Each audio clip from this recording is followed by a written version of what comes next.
One job, I would say, for the coach, the therapist, all, is stay relational. There you go. Yeah. If you are not relational, you're going to be a hindrance in the session. So at least do no harm. Right.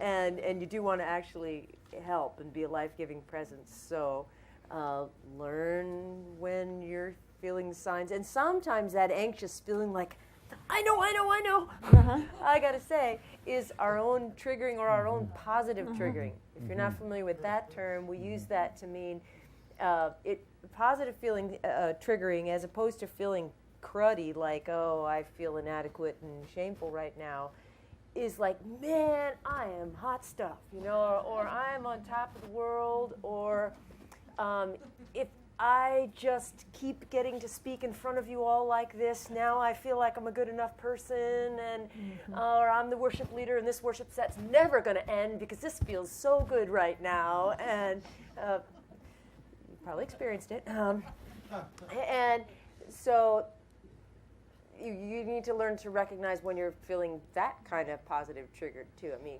because it can feel good, so it's deceptive.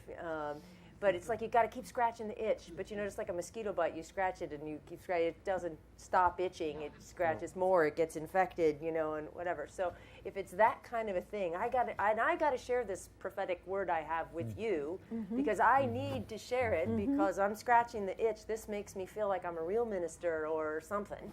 And this is easier to see with others. If you're observing somebody else work, you can feel it and see it when somebody else is doing it. Right.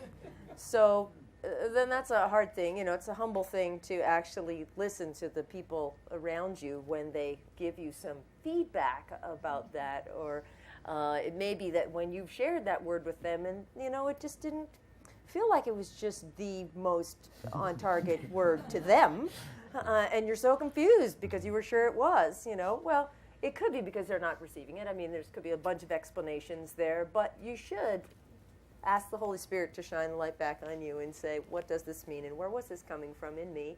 And so that, what is a role for the coach, the facilitator sitting there in the room? Stay relational, and that as we have really come to believe, you cannot really fulfill the priority commandments, the love the Lord your God and love your neighbor as yourself, if you are not fully relational.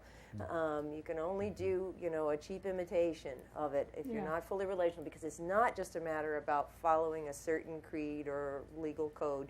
It's about where your heart is.